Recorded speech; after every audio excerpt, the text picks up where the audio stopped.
How you doing, everyone? Happy Friday to everybody out there. This is your friendly neighborhood Cajun conservative, where I talk about life, I talk about liberty, and I talk about the pursuit of happiness, and I show you, the audience and the world, that Cajuns do have intelligence. Hope you're having a good one out there. Again, happy Friday. It is Friday, early in the morning. Not that early, unless you're in California, you know, around 7, 8 o'clock, something like that around there. But thank you for watching the show. Thank you for joining in on the live stream. We do have the live chat open if you want to go ahead and have a conversation. We also have everything going on. The podcast side, go ahead and check out this check out the podcast that releases at the same time as the Rumble and YouTube podcast at 10 a.m. Central Standard Time. As always, I like to promote my good friend, Dr. Michael Schwartz, and our fellow broadcaster, Jeff Ahern. I hope I ain't butchering his name, but Jeff's on at 8 a.m. Central Standard Time. Dr. Mike's on 9 Central Standard Time, and I followed him. I'm kind of like the after show. You know, after all the good stuff happens, that you can come join me after if you come from that side. Awesome. Great. We have a lot to talk about today, and you know, I usually try to prepare for 2 weeks. Not 2 weeks. 2 days. You try to look for stories, and I think I found some. But the big story so far, I think, would be Milton. Milton went ahead and passed through Florida. It was projected to go as a Category 5. It came to a Category 3. It did significant damage, but not as bad as Helene. Not as bad as Helene, but still keep the people in prayer in Florida. Donald Trump went ahead and sent out a video. The president and the vice president are trying to co-lead this thing. We had, remember early in the week, she was, Kamala Harris said, I tried calling Ron DeSantis and he didn't answer. Ron DeSantis said, you're not the president. And now she's like, he's politicizing everything. All these Republicans and conservatives, they're politicizing everything. That's funny how 2 days before this event, she was trying to politicize all this. And look, you know, I don't care. Look, we deal with this in Louisiana every so often, a major storm. And look, it's not fun. It's not fun to come to your house and there's damage. And you know, I don't care who you are. If you're Republican, Democrat, it don't matter. If you're asking for help, I'm going to help you. You could be liberal, you could be libertarian. It don't matter. I will help you if you need help. I'm not going to go ahead and hey, you're a Democrat. Oh, I can't help you. I'm a Republican. I won't do that whatsoever. So this isn't the time to play politics. And this is the funny thing. She's blaming Ron DeSantis for doing that, but she's doing the same thing. She's trying to show people, hey, I can lead in a crisis. But the problem is you're not the president, Madam Vice President. You need to go and campaign. Let Biden and Ron DeSantis do what they need to do. And look, Ron DeSantis has taken a real interesting point. He said, look, if FEMA comes, don't worry about FEMA. You do what you need to do. I'm the sheriff of this town. And the way he is taking control of this thing. And it shows experience. And this is the difference when you see experienced leaders that know what to do. Things run in order. The things we're hearing in Florida are it's top notch. They're getting it done. They're working on lines already. They're getting stuff done in Florida. This is a man that knows what he's doing, compared to, you know, Biden and Harris that are sitting in the White House, and our country is going to a mess. Just look at that. And look, that's why I thought Ron DeSantis could be a good president. Okay, I'm voting for Trump. I am on the MAGA train right now. But I'm just telling you, this is one reason why I thought Ron DeSantis would have been a good president. And look, he's not as extreme as Donald Trump, but he still called all the names that Donald Trump's are being called. Oh, he's a fascist. He believes in dictatorship. He's all this. No, he's standing up for the Constitution. And he's doing a great job, and he's doing it constitutionally. And talking about the Constitution, I want to go ahead and bring my first topic, my first thought. And I thought about this when I first saw the article and started getting news reports of this. I was like, wow. And a thought came to mind. I'm going to explain it in a few minutes. But first, Tim Walz, whatever you want to call him, calls for the elimination of the Electoral College at a California fundraiser. Says it needs to go. This was done on Tuesday. This came after the show aired. I didn't see it until Thursday. Correction, on Wednesday. The show came out Wednesday morning. Remember, 10 o'clock Central Standard Time on Rumble, YouTube, and all the podcast platforms. But Tuesday, he called for the elimination of the Electoral College. This was during a fundraiser in California. I believe this was at Gavin Newsom's home in Sacramento. This is what the article says. And this is his quote. Now, listen here, ladies and gentlemen. And I'm going to tie in some other stories that I had. And I said, I'm never going to talk about them. Funny this is coming about because we're seeing other Democrats talk about removing things that have worked for 248 years of this great nation. Tim Walz's comment is, I think all of us, know that the Electoral College needs to go. He said, according to the poll report at the event, Breitbart reported, we need a national popular vote, and that's not the world we live in. But that's not the world we live in. Now, in 2023, he did sign a bill called the National Popular Vote Interstate Compact. It's an agreement between certain states that would say, hey, after the popular vote, all our electoral votes will go to him. So let's use this scenario right now. If that was put into place, who would ever win the popular vote out of Trump or Harris, there would be no separate electors going to the Capitol to vote for Trump. If somebody was secure 270, or however it would go, that's how it would work out. The popular vote will determine who the president of the United States is. Now, ladies and gentlemen, this is totally against the Constitution.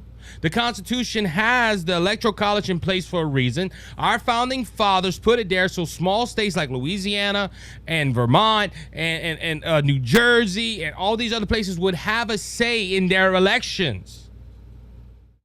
Like I said, this is brilliant how the founding fathers did it. You know, this year we're talking about Michigan, Wisconsin, Pennsylvania, Nevada, Arizona, South Carolina, and Georgia. 7 key swing states that needs to be win. They need to go to one or the other side. If I looked at the map correctly, it's going to come down to Pennsylvania, Wisconsin, or Michigan. But do you know, just a few years ago, a short 8 years ago, you know what state we were talking about that had to be won by the candidate to win the election? And that is Ohio and Florida. You had key swing states, but it's funny how it's shifted now. We're not even talking about Ohio, and we're not even talking about Florida. Why? Because they're solid red. States change. Back in the 80s, you know who won California and won California consistently? Was Republicans. California was a red state in the 80s and 90s. It started slowly transitioning by the 2000 election. But then you had Texas. Texas was bright blue. And they're red. See, states change. And this determines the outcome of the Electoral College. It's never the same. It always changes. And the founding fathers wanted it that way because one state wouldn't override another state. On a popular vote, it would only be populated areas, and the Democrats, 9 out of 10, would win most of the time. Because a lot of people live in these cities, and they're left-leaning. Well, Isaac, that proves that the popularity of United States, they are more left-leaning. You're possibly right on that. But the thing of it is, you have states that are not. This is why it goes by states' popular votes, and the electors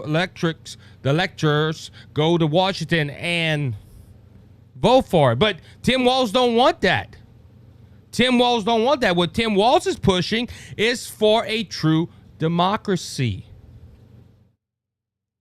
Now, he's not the only one that wants to change something from the Constitution. John Kerry says we need to fix the First Amendment to stop hate speech that's going on social media. He wants to take away your First Amendment right. Also, Hillary Clinton has come out multiple times saying, listen, we need to do something. We need to change the First Amendment so we can go ahead and address misinformation and disinformation. We talked about it last episode, where the people, the Democrats, when they don't like an answer, or they don't like a post on Facebook, or they don't like something that's being pushed by Donald Trump, they call it misinformation and disinformation. See, they call it that to try to get people to say, well, oh, that's wrong. Joe Biden has done it. Joe Biden said the other day that Donald Trump was spreading false information about Hurricane Helene. Kamala Harris did it on Wednesday. I think it was Wednesday or Thursday. She said, oh, Donald Trump's pushing false information about Florida, him and Ron DeSantis. It's funny when they don't go their way. They want to call misinformation. This is why they want to get rid of the Second Amendment, though. See, you could say that type of stuff online.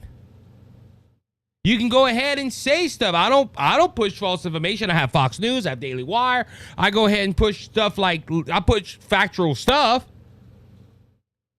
But they don't like when they have an opposite opinion that goes against them and especially proves them wrong, and you say it online.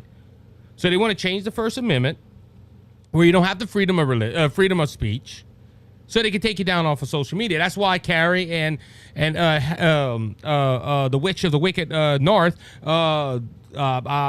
Hillary Clinton wants. Now, going back to Tim Walz, because I do have a point right here, and you probably are looking at the title, and you probably were scratching your head and saying, Isaac, did you turn? No, I did not turn to the left.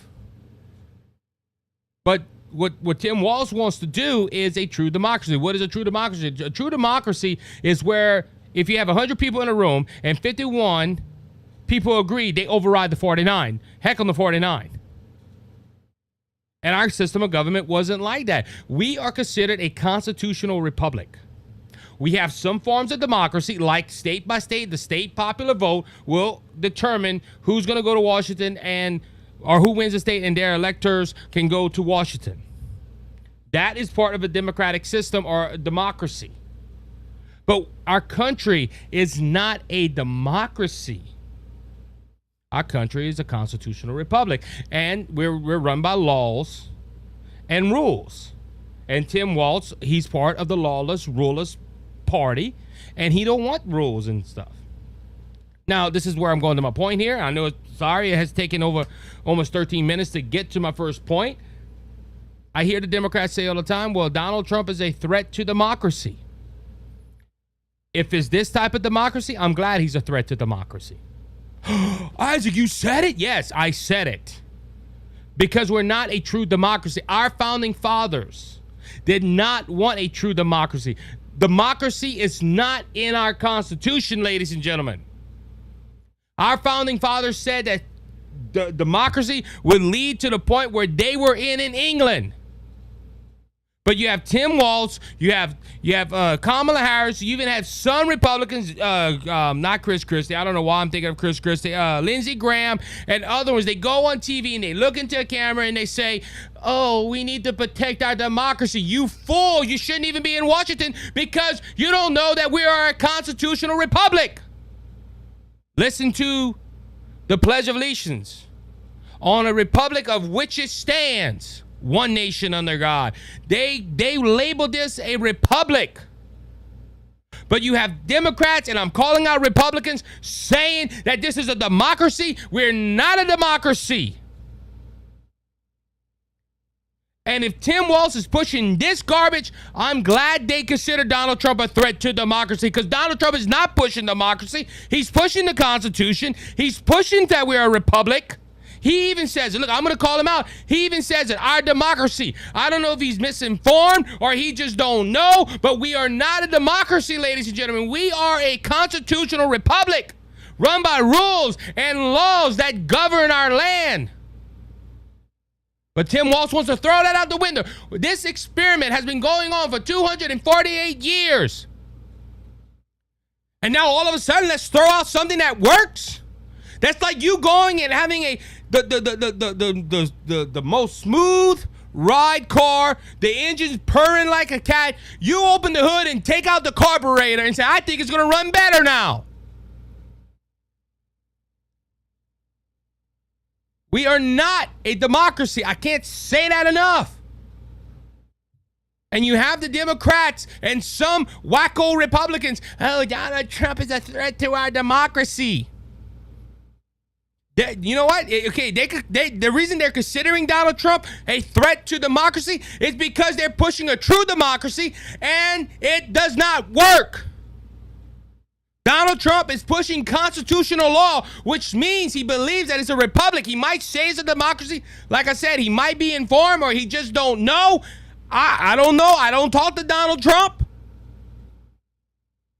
But you cannot go ahead and call if these people want to push a democracy, Donald Trump needs to be a threat to their democracy, because their democracy is going to throw us into ruins as a nation. This is why they don't like voting laws. This is why they don't like certain things that Donald Trump's doing, because it's pushing the Constitution. It's pushing a rule of law and is going against their thought process, ladies and gentlemen. And I'm going to end it on this note right here. If you ever hear a politician say, oh, we should change the First Amendment. Oh, we should change the Second Amendment. We need to change the Electoral College. We need to change this in the Constitution. You know what you need to do? You need to execute your right as an American citizen. Go vote them out. I don't care if they're Democrat. I don't care if they're Republican. I don't care if they're Libertarian. I don't care if they're independent. If you have people that do not believe in our form of government, vote them out of office. For this man to be also in socialistic California to go ahead and say, we don't need the Electoral College. And I understand the other argument. People might say, well, Isaac, they're losing. It's a good chance they're going to lose the Electoral College. That's why they don't want it. No, it goes deeper in that. They want to shred up our Constitution and turn us into a true democracy, and then later on turn us into a socialistic country. And socialism don't work. Democracy is the first part of a socialistic regime. I know I'm probably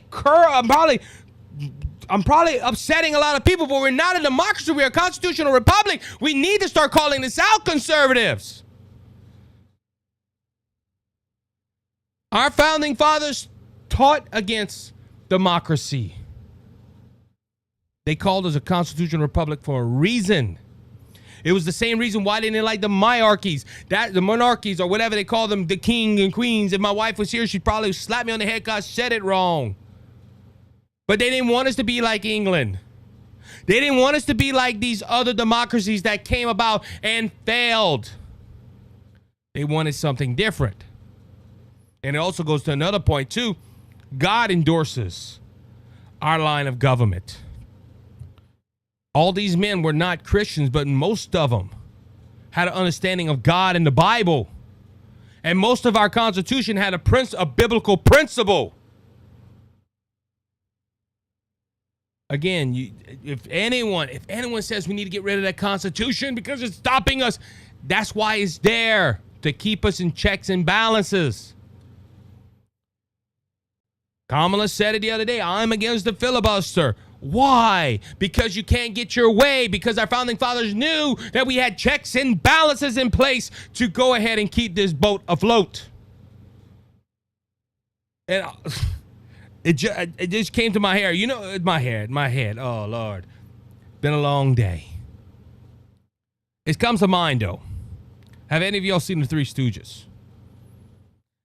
If you watch the episode, some of the Three Stooges, they go into a boat that's floating perfectly. Oh no, crazy, no. This is how it went. I had to remember. The Three Stooges get into a boat. They punch a hole in the boat. And Curly takes a drill and he starts drilling holes into the boat. And they're like, what you doing? I'm letting the water out. We have this thing called the Constitution that floats perfectly. Kamala and Democrats have come and busted a hole in it, and this whole thing is starting to take on water. And when you say we need help, the Democrats are going and make holes in the boat and say, "Oh, we're letting the water out," and they're increasing the problems. This is what I see when Kerry, Clinton, and Walz and Harris, they all go ahead and say we need to change our Constitution, we need to do something different. They're just putting holes in a sinking boat. This is why we need Donald Trump to come with the lifeguard and take and save us. And look, I'm not going to say he's perfect. He's not. But he's on the lines. He's more on the lines of us than anyone else. All right, let's go ahead and move on. I got another story. I was going to say this later on, but I decided to go ahead and talk about it right now because this is probably still on everybody's mind. So the election is coming up. And if you notice, gas prices were going down a little bit. Inflation was going down. And you had Harris and you had everybody else, all the Democrats running around saying, our economy is the greatest ever. The cost of living still going up. The housing is going up. Everything else is going around. But what people see is the gas prices and, the inflation. And inflation's up is bad. Now, inflation under this current administration, who Biden and Harris have said, hey, we both made these decisions and we both worked together, which means they're both tied at the hip to this. Inflation went up to 9.1, if I'm not mistaken. Well, they were waiting for a new report to come out of the inflation. Now, the jobs numbers came out, I think it was last week. And, of course, it bothers me every time when the White House tweets this. They tweet a picture of all the presidents before. It goes to Donald Trump. Donald Trump's way low and Biden's way up there. And they're like, see, we created jobs. And you're like, no, you didn't. These are jobs that came back after COVID. And if you look at all the numbers, Trump was going up until 2020, and it took a big nosedive. See, they leave a little bit of details out like that. But they're waiting. They like hearing that inflation is down. Inflation's down. See, America, inflation is down. The new September numbers came out of inflation. And this is coming from the Labor Department. So all you left-leaning people, you're reading conservative news. No, I'm quoting. I came from a news article, of course, but they get this from the Labor Department. And inflation came in hotter than expected, according to the final Labor Department, right before the presidential election, less than 4 weeks away. The Consumer Price Index, which measured the general cost of goods and services across the country, increased by 0.2 in September when seasonal adjusting, according to the latest data from the Bureau of Labor Statistics released Thursday morning. Eggs were 8.4% higher, nearly 40% more expensive than a year ago. Butter was 2.8% higher, nearly 8% more expensive than a year ago. Energy prices fell. Remember, this is something that people see. You pass in front of a gas station every day, and you say, "Oh, the gas is up. Oh, the gas is down. Oh, I did it today." Okay, I filled up Wednesday night. I passed the gas station and I saw at this time was $2.76. I'm like, oh, gas is going up, because a few days before I saw it at $2.49. Today I passed a gas station and I saw it was at almost $2.90. So this is something you see every day. Gas prices. Energy prices fall 1.9% in September. Gasoline prices fall, but electricity and natural gas prices ticked up. This bumped the annual inflation rate up to 2.4. Both numbers were 0.1% points higher than the Dow Jones expected. Meanwhile, jobless claims also jumped following Hurricane Helene, devastation in North Carolina and several other state areas. Unemployment filings hit 258,000 for the week ending October 5th, the highest since last year at the beginning of August. This was 33,000 more jobless claims than the previous week and much higher than the prediction of 230,000. Food and housing prices especially jumped. Food saw a 0.4% rise, while shelter saw a 0.2% rise in costs. The core index, which takes out the more volatile price of food and gas, also tricked up more than expected, 0.3 and 0.2 growth. The economy people, the experts, they expected it went higher than expected, and 3.3 higher than a year ago. See, ladies and gentlemen, that's the numbers you need to look at. Inflation's up. Eggs are up. Butter is up. Cost of living's up. Housing's up. The only thing that went down was gas, and gas went down a little bit because you see that. See, the Biden administration is hoping that they can keep inflation down and the gas prices down, and when you pass there every day, you're like, oh, wow, gas went down. The economy must be good. But go walk in the store and see your eggs going up. Go ahead and see groceries going up. Butter. I bought butter today. We have, the economy is not good, but we have lying people walking on a stage in front of thousands, well, I don't know about Harris, maybe hundreds, and saying, we got 32 days left to go. We got change. We want change. Vote for me. I'm going to bring change. And she's part of the current administration that did all this stuff. And I think that's what Americans are seeing. Americans are finally starting to see that this cannot keep going on. Yeah, I like their excuse, okay? The economy's good. Y'all just don't believe what y'all seeing. How, the economy's good? We've had 3.5 years, almost 4 years of Biden-Harris policies.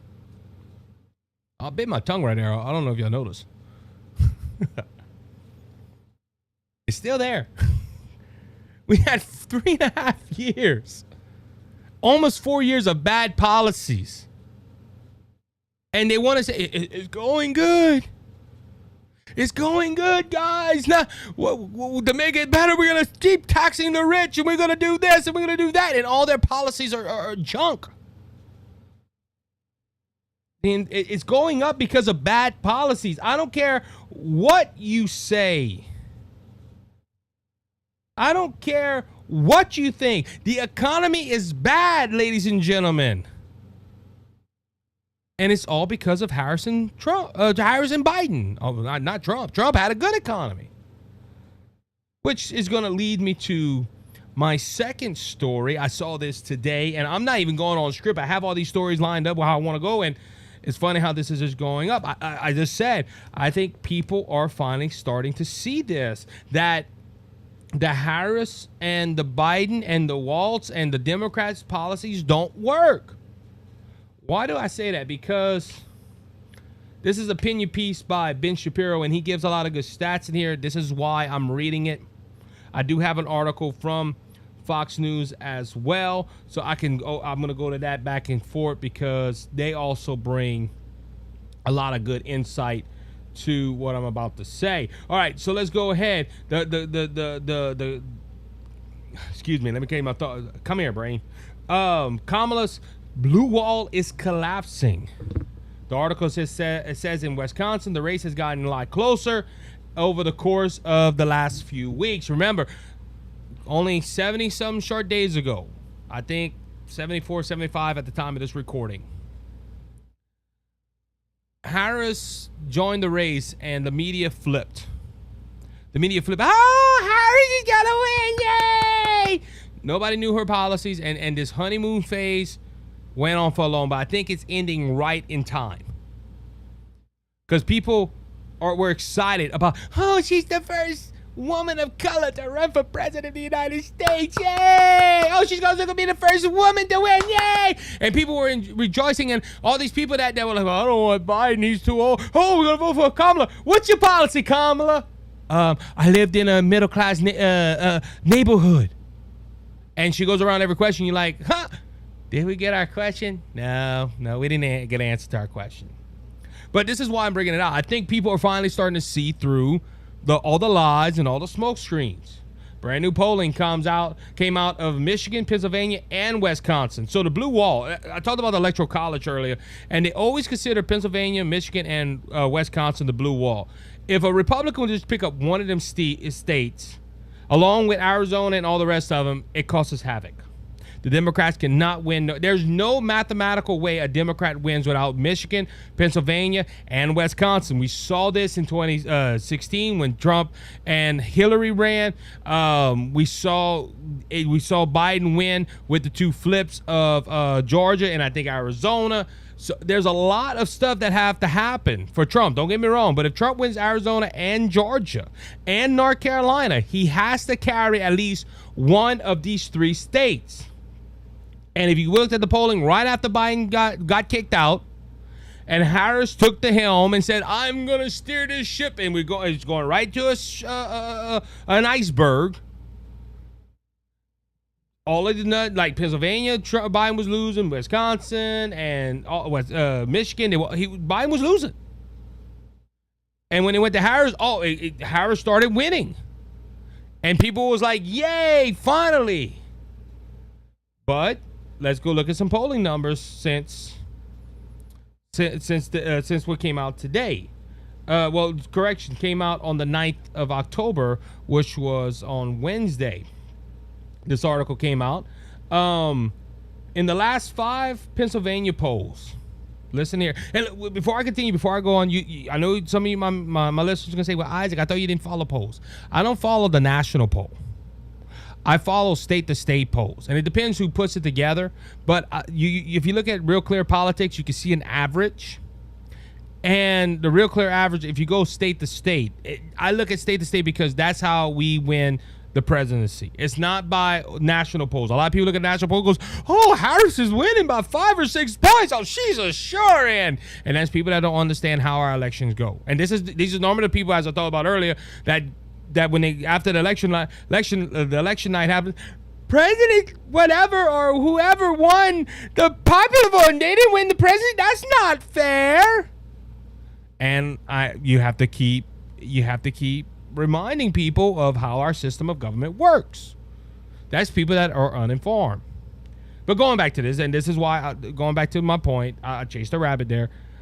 This is why I follow state-to-state polls, because state-to-state polls will show you who's probably going to win or who's neck and neck or what it is. So anyway, going back to what I just said, in the last 5 Pennsylvania polls, at the time of this article was written, Donald Trump is tied in 2 of them and ahead in 3. Donald Trump has been pushing fracking and has been going ruthlessly to Pennsylvania. Fox News has Donald Trump tied at 49%. Atlas Intent has Trump +3. Telegraph has Trump +3. Espens has him tied. Inside Average has Trump up by 2. That's 5 polls, 6 polls, whatever. Now let's go to Wisconsin. Again, this is going back to my point. This is when I read stuff like this and I see polling like this, I'm starting to think, hey, Americans are starting to wake up. Now, who they poll and whatnot. If they poll a majority of Democrats and these polls came out like this, they are really in dangerous. They're really in dangerous territory. I even have an article I just put up. Let's see if I can find it. I can't. It might be in this file. I just put one up. It said something like Harris's campaign is in turmoil right now. I can't think. It might have been Daily Wire. I'm not sure. Anyway, going back to what I was saying. All right, let's go back to the article. But this is why I say I think people are starting to wake up, and Harris is having a pissy fit about it. All right, moving on. Meanwhile, in Wisconsin, the race has gotten a lot closer over the course of the last few weeks. The last 3 polls: Atlas, New York Times, Telegraph. All the polls show Trump at least up 2. This is in Wisconsin. In Michigan, a lot of news about internal polling from Michigan reveal Harris is having serious problems. In the last 4 polls, Atlas has Trump up +4. outside the margin of error. And the margin of error is 3, depending on the poll you're looking at. New York Times has Trump +1. That's the margin of error, so it means it's virtually tied. Telegram has Trump up by 2, again, in the margins of error. And MIRS/MI News source has Trump +1. Virtually tied. But this is why I'm bringing this up. Normally, Donald Trump has been losing. Now, there could be 2 reasons for this. One, the polls are right, and Kamala Harris is losing support because she's not answering the questions. This is why she has gone on softball questions all this week, softball interviews all this week with Stephen Colbert, and I think it's called "Who's Your Daddy" or "Daddy's Name," something like that. This is why she's doing these podcasts and these interviews, but it's not helping, and people are still seeing she's not answering questions, especially after what happened with 60 Minutes. Which I have this in the story. 60 Minutes edited her word salad to make her sound good, and when they were promoting it, they showed the word salad to get people to watch it, and all of a sudden, we might talk about that a little later on, but it's showing she's also down with unions. Teamsters union poll showed Joe Biden beating Donald Trump when he was in there, but now it has flipped, so Trump winning those union members 60-40. There's a lot going on. But again, so let me go back to what I was saying. Trying to remember what. So the reason the polls are flipping is because she ain't answering questions, or it's getting close to election time. I see this every single time, and I've even heard it from posters on the radio. They say when you get closer to election, that's when the most accurate polls are going to come out. The election is 4 weeks away from, well, less than 4 weeks away from today. And this is why the polls are starting to show good, because the pollsters don't want to be shown wrong. They don't want to go on election night like what happened in 2016. I remember that night. Every pollster had Hillary Clinton sweeping the nation and winning, and Donald Trump being a far distant memory, that he would never be president of the United States. Barack Obama said that on Saturday Night Live. But guess what? He became president of the United States of America. And this is, like I said, so these are 2 reasons why these polls are coming. But I honestly think, and I could be wrong, I honestly think, though, it's because of Harris's mismanagement of her campaign. She did a horrible job in 2020 running for president of the United States. That's when she ran against Biden. She did a horrible job running for president at that time. This time, she's doing a horrible job. She's thinking, like, if I do like Joe Biden and stay in the closet, I'm not going to go ahead and be found out. But people are finding out her policies thanks to podcasters like myself, Two Mics Live, Jeff Ahern. I'm going to say it right because I know they're going to butcher me for it. Scott Ford and all these other people. We speak the truth. So, again, I think people are starting to see the real Kamala Harris. And again, going back to that point, adding on to that, like I said, it's funny how all the stories are lining up when people see what happened with 60 Minutes. Again, 60 Minutes went ahead and promoted her interview and asked her a question about Israel and Benjamin Netanyahu. She went ahead and had a word salad. You couldn't hardly understand what she said. And people were like, oh, well, maybe CBS is doing their job. When it came down to 60 Minutes, the real interview, well, the interview that was aired on 60 Minutes, they edited everything out and made her sound good. And this is what the left media does. They try to make Harris sound good. They try to make Harris look like she's smart. They try to make Harris look like she knows what she's doing. And in reality, she doesn't. When a teleprompter breaks, she don't know what to say. We saw this the other day. Now Trump is demanding that, hey, release it. Release the whole interview. The uncut version. Release it online, something, so we could see. And that's the thing. They didn't fact check her on the debate stage. Now, Fox News has requested them both to do a debate on Fox News like a week or 2 before the election. I doubt any of them do them because Harris don't want to face tough questions because she can't have a teleprompter. And like Donald Trump said, at this point, it's useless. I think like 15 states have already early started voting. Louisiana starts, I think, in a week. Early voting has already started. Votes have been cast. People know what is going on. People know what's happening here. And ladies and gentlemen, now I think they should release the full video. I'm with Trump on this one, because Donald Trump is right. We need to see this woman and how she responds to tough questions. We need to see what they're doing, what they believe in this word salad. They try to make her sound good. Now, Donald Trump isn't the only one asking for the full version to be released. Some in the U.S. Senate, mostly Republicans, are asking for this tape to be released as well. Now, the campaign of Harris has said, look, we can't control what CBS does. Now on a point. One second.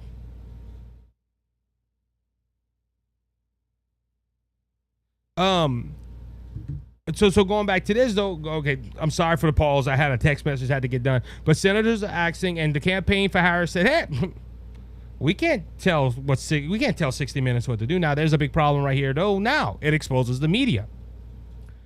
We saw and look, surprisingly, out of all these past couple of weeks, CNN has been the best. I'm sorry, all my conservatives. I have to call balls and strikes like that, like I need to. CNN did a good job on the presidential debate with Biden and Trump. Now, conspiracy. Did they do that to get Biden out of the way? Possibly. I don't know. But it shows that the media has a alternate motivation in these interviews. It's to make Harris look good. And if Harris don't look good, don't worry, Mrs. Vice President, we're going to make you look good. Now, the campaign said we can't tell CBS what to do. Apparently, she gets all the softball questions. I think even her campaign have asked for questions in advance. The View, I heard whoopee, goofy whoopee, acting like she met the boy of her dreams. And these women did not ask her a tough question. Even the so-called Republican Allison Ferris, whatever her name is, who appears on CNN all the time and speaking bad about Donald. All five women up there were voting for Kamala Harris. Kamala Harris will not stand on this podcast and answer any of my questions because we would push her. That's why she don't go on Fox News. But for her campaign to say we can't control what CBS puts on there. Yeah, you can. Hey, Mr. Bonnet, can you take that out, please? Thank you. I know I did her laugh wrong, but all right, let's move on. A story. Oh, wrong button. This is unedited, ladies and gentlemen. I'm doing what Kamala and CBS don't do. Give you the unedited version. You're gonna see me texting and all that stuff. All right. So I had this story last night. Not last night. On Wednesday's show, and I wanted to get to it because I really have some opinions on it, and I know it's old, guys. Just bear with me. I think we need to talk about this. A Afghan citizen living in Oklahoma has been charged with plotting a terrorist attack on Election Day on behalf of the Islamic State, in which he and his underage co-conspirators expected to die as martyrs, the Justice Department said on Tuesday. The assumed terrorists obtained firearms and ammunition to conduct a violent attack on the U.S. soil, as well as taking a number of steps to prepare for a plot.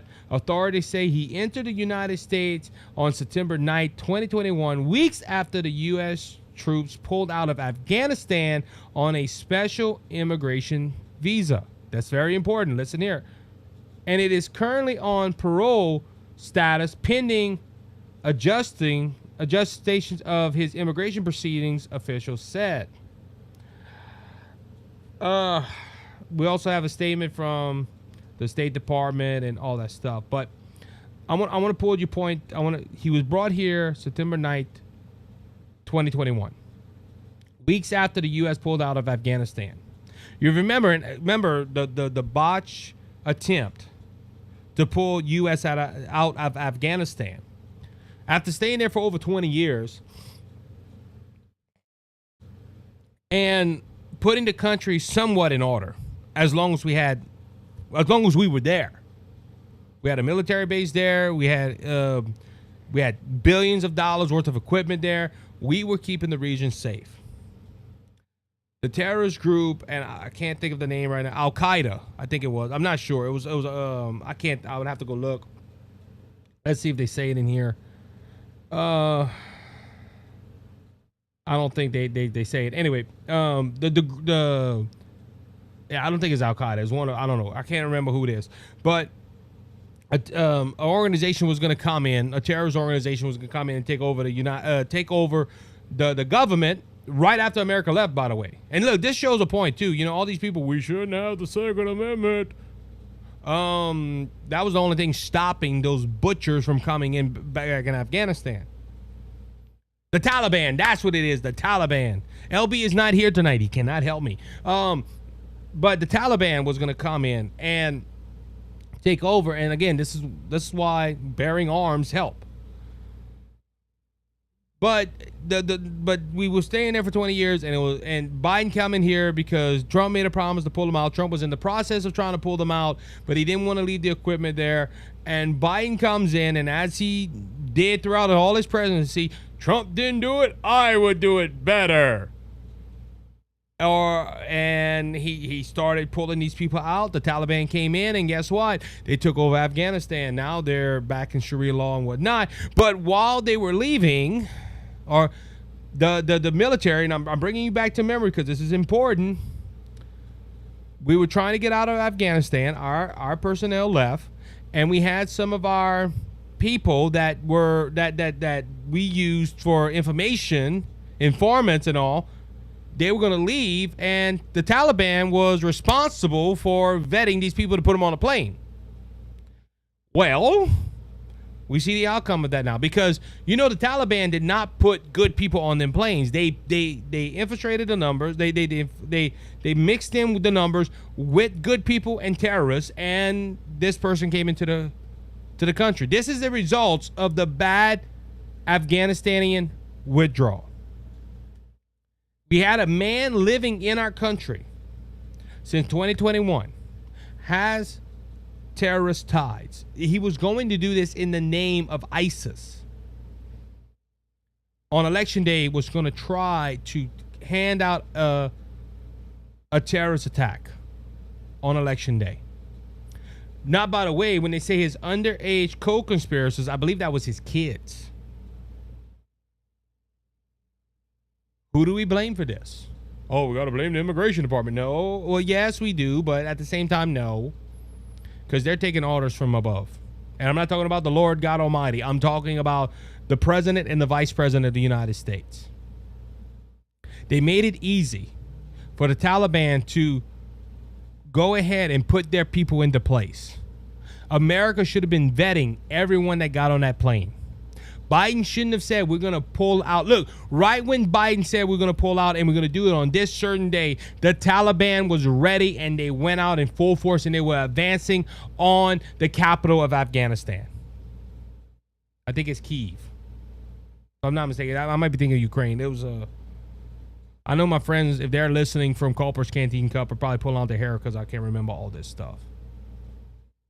I'm making a lot of mistakes tonight, so you got to forgive me, please.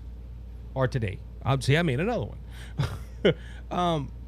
But this man came in here because of Biden's failures and Harris's failure, because she said, I'm in the room all the time. I'm in the room. I make them decisions with him. She said that on The View.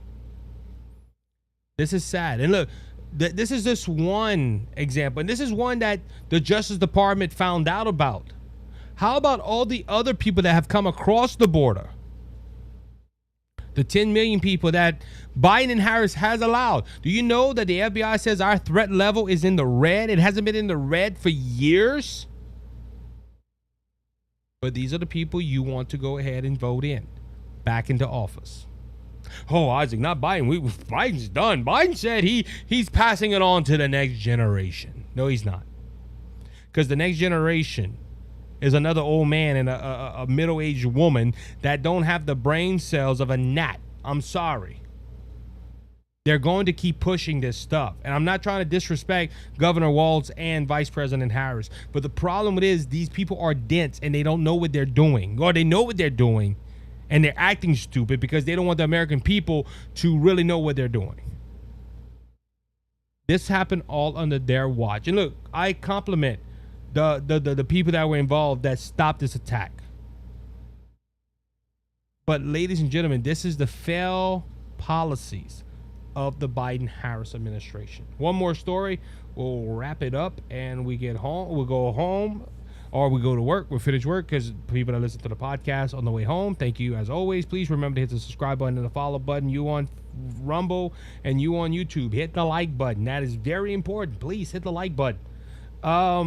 This happened also on October 9th. This was Wednesday. This article was written by the Daily Wire. This is an original from them, exclusive. These trans families for Harris. This is a group they have. Remember, I did it on TikTok. I don't know if I did it ever on the podcast, but there was this group that went ahead and was called Evangelicals for Harris, and we broke it down. Well, there's a lot of these groups: Republicans for Harris, Democrats for Harris, and there's this group out there called Trans Families for Harris. Believe Harris and Walz will help trans more kids. Whoa, whoa, whoa, whoa, was the title itself. I thought all the trans people wanted and all the LGBT people wanted was to give the opportunity if the kid felt that they were a different sex, they have the chance to go do it. We're not trying to go after the kids. When you read stuff like this though, you see they're lying in your face. Pro-transgender activists are eagerly anticipating a Kamala Harris-Tim Walz administration, which they say will protect their ability to help children identify their undiscovered gender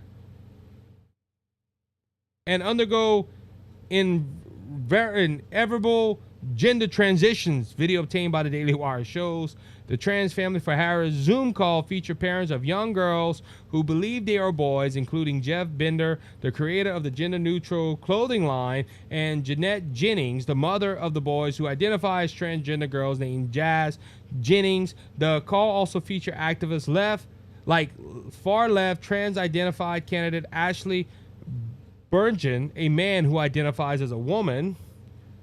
Each speaker urged voters to support Kamala Harris, who has promised to pass the Equality Act, which would allow males in girl spaces, force employees, workers, and hospitals to comply with state-mandated ideologies, threaten the integrity of the family who refuse to allow their children to undergo gender transition, and more. I'm going to stop. Let me read this. Though Harris embraced so-called gender-affirming care, often emphasis on puberty blockers, hormones, and surgeries, she has carefully avoided specifically addressing whether she supports transgender surgery for minors, a far-left position that most Americans do not support. But Walz, as governor of Minnesota, signed an executive order establishing a right to transgender hormones, puberty blockers, and surgery. This won him and Harris the full endorsement of the activist group that endorsed attempted child sex changes, including Human Rights Campaign, GLAAD, and the American Civil Liberty Union. Listen here, though. They said that Harris will help trans more children. As a believer, I take that as, hey, they're coming after children. I did a TikTok with it earlier and a YouTube short where Donnie Swagger was talking about it. You can't, if you're a Christian, you shouldn't be voting for somebody that's pushing unbiblical policies. And ladies and gentlemen, this is why you shouldn't vote for Harris or Walz, Harris and Walz. And look, there's a lot of Christians. They have concerns about Donald Trump. I don't agree everything with Donald Trump. I will say that to every left-leaning person to begin with because they try to use that. You believe everything he says. You think he's biblical. No, I do not. There's a lot of unbiblical stuff that I disagree with Donald Trump. But the Republican platform is pushing for biblical principles. Not all biblical principles, but they're pushing the most. If you compare the Democrat Party and the Republican Party, you see the difference. And ladies and gentlemen, this bothers me when I hear people say, we're going to trans more children. They're coming after your children. This is not about confusion. This is not about feeling outside. They're using those tools to get to your children. The enemy is using that to try to get to your children. And you parents need to be careful. I talked about it last episode about TikTok. People want to sue TikTok because, they're going to mess up their mental health. They're seeing things. Parents, take away the phones. Parents, tell your kids, no, God created you as a male. You're a male. If he created you as a female, you are a female. There's not 455 genders out there. There is 2, male and female, the way that God made it. And this is a tool that the enemy is using. It is using as a trend. They're trying to use it. If I go ahead and say I'm a boy, but I'm really a girl, I'm going to be popular because I did this surgery on me. Now we're getting stories. The mainstream media don't show it, but we're getting stories of people saying, I ruined my life forever. And these people that are pushing for little girls and little boys to change their gender is sick. It also goes to a point, too. This is how hypocritical the Democrat Party is. Kids are smart enough to have gender-affirming surgeries. 12, 13, 14, 15. If they go to mom and dad and say, a little girl goes to their mom and dad and say, I feel like I'm a boy. You have to give them they know. They know. They're smart enough for that. But these are the same people that saying you shouldn't buy a gun until you're 21 because you're not mature enough to carry a firearm. Think about it. Think about it. That's how hypocritical the Democrat Party is. The Democrat Party, if you talk to any Democrat, would probably say a child should not drive at the age of 16. They should be older. Why? They're not mature enough. You're going to tell me that the law says, and Democrats would agree, that children should not drive before the age of 16 because they're mentally unstable or they're not mature enough. But it's okay for a 12-year-old child to say, I want gender-affirming care. That's how hypocritical this is. And again, this is one reason why you should vote for Donald Trump and J.D. Vance. At least they line up with some biblical principles when the Democrat Party don't line up with none. With that being said, that's going to wrap it up. That's no show tomorrow. I'm hunting. No live stream show on Saturday, ladies and gentlemen. If I do something, it'll be later on in the day. But promise my boys, we will go hunting. It's the hunting season here in the great state of Louisiana. And we're going to go try to get some squirrel and cook that with some white beans and some rice this weekend. Hopefully. If not, we eating steak. Anyway, so no live stream show today. Saturday. No live stream show. I'm going to take my rest. But go ahead and check out the podcast, guys. Go ahead and check out the podcast on Rumble, YouTube, and all the podcast platforms. You can find everything on the description of this video.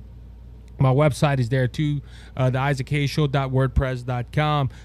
Be praying for me that the Lord continues to use this podcast and show me how to talk. Let's also pray for my other co-podcasters out in the world that are trying to spread the truth and expose the lies. Keep them in your prayers. Until next time, you be blessed. You be encouraged. You have a good one. See you next week.